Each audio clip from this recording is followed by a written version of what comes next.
And we have just a couple of nerves left, the nerves number 9, 10, 11, and 12. This lecture is dedicated to them.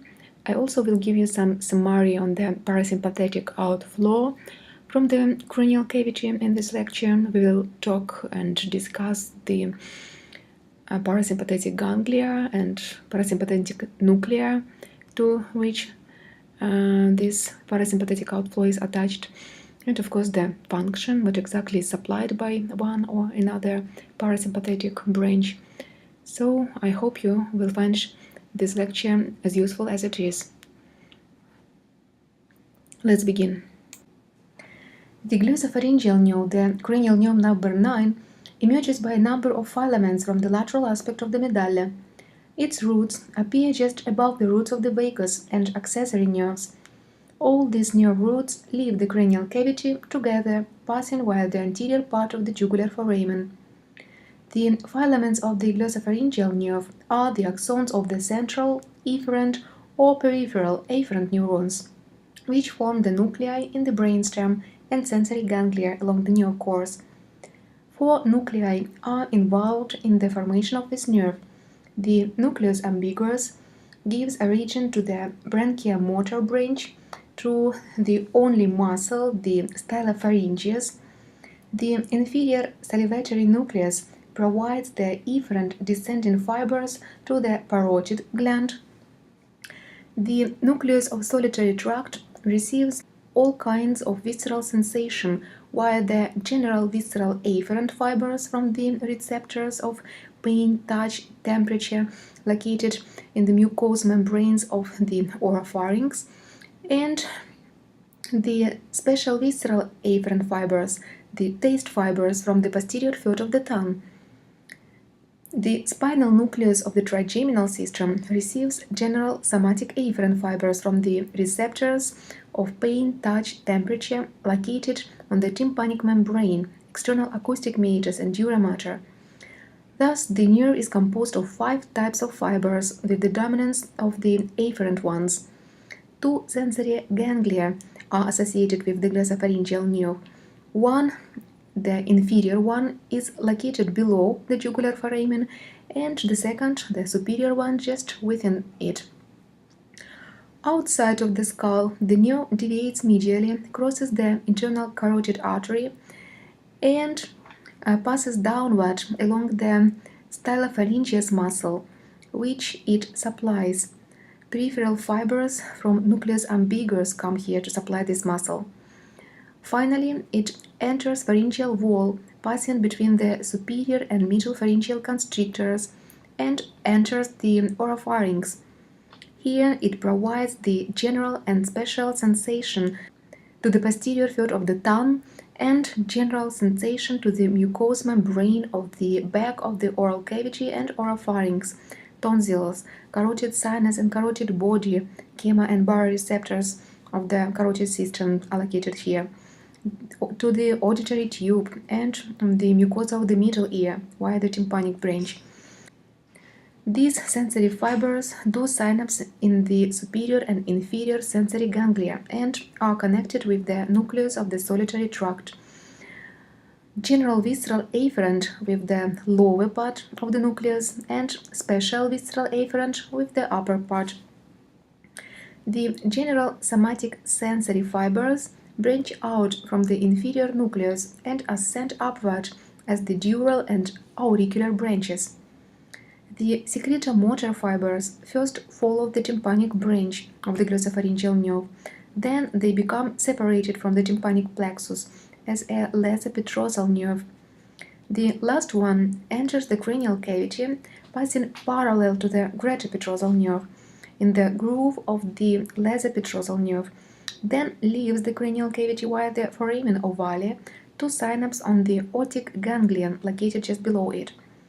The postganglionic fibers join the auriculotemporal nerve, the sensory branch of the maxillary nerve, which winds around the capsule of the temporomandibular joint supplying it, and crosses the parotid gland, branching out the secretomotor fibers on its way to the auricle external acoustic meatus, tympanic membrane, and skin over the anterior part of the temporal region of the head. Now let's recap with all the petrosal nerves you have seen so far. The first one is the lesser petrosal nerve. It originates from the inferior salivary ganglion, leaves the cranial cavity with the glossopharyngeal nerve, enters the tympanic cavity with the tympanic branch of glossopharyngeal nerve, then it enters the cranial cavity as a lesser petrosal nerve, synapse on the otic ganglion in the infratemporal fossa, and finally reaches the parotid gland by the auricular temporal nerve. The second petrosal nerve is the greater petrosal nerve. This one originates from the superior salivatory nucleus, leaves the cranial cavity with the facial nerve as a nervus intermedius, passes the geniculate ganglion without synapsing, then enters the cranial cavity as a greater petrosal nerve, and joins the deep petrosal nerve in the area of the foramen lacerum, forming the nerve of the pterygoid canal. The last one enters the pterygopalatine fossa and synapse on the pterygopalatine ganglion. Postganglionic branches supply the mucous glands of the nasal cavity, paranasal sinuses, palate, periorbital, and lacrimal gland. Finally, the deep petrosal nerve is a sympathetic branch of the periarterial carotid plexus, which joins the greater petrosal nerve to provide the sympathetic input to the pterygopalatine ganglion. Together, the deep petrosal nerve and the greater petrosal nerve, then they make the nerve of pterygoid canal, also known as a Vidian nerve. The cranial parasympathetic outflow is formed by 3 nuclei and 4 gangliae. The fibers which reach the ganglion is called the preganglionic fibers, and those that leave the ganglion synapsing on it are the postganglionic fibers. So let's review the main components of this outflow. First of all, the parasympathetic fibers arising from the Edinburgh-Westphal nucleus are preganglionic for the ciliary ganglion.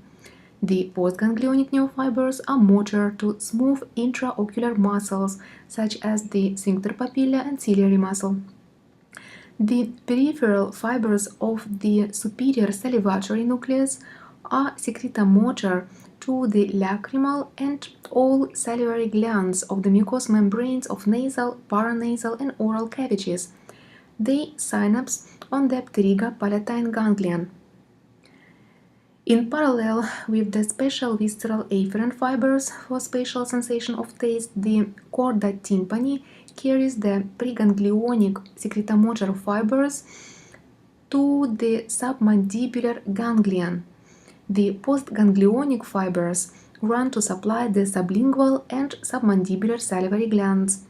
Finally, the preganglionic fibers of the otic ganglion originate at the inferior salivatory nucleus and are carried to the ganglion by the lesser petrosal nerve.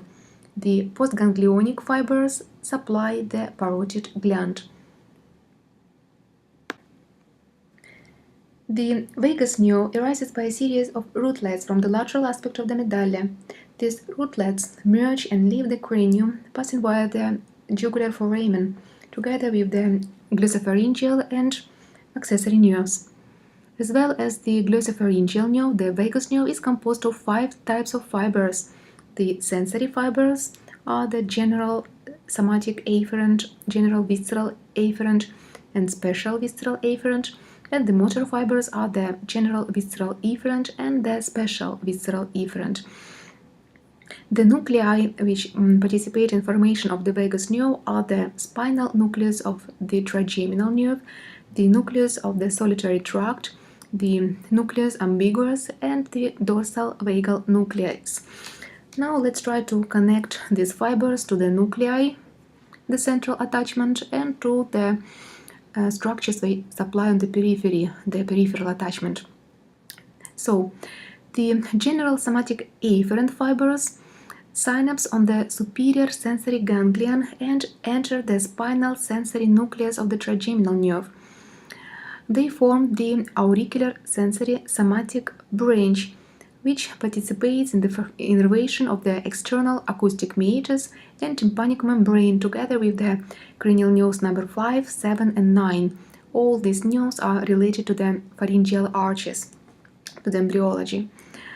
The special visceral afferent fibers carry the taste sensation from the root of the tongue and taste buds of the epiglottis to the upper part of the nucleus solitarius.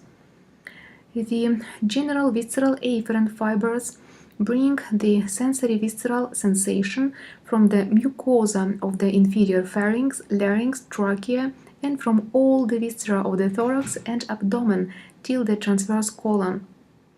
They enter the lower part of the nucleus solitarius. The branchial motor fibers are the peripheral processes of the neurons of the nucleus ambiguus.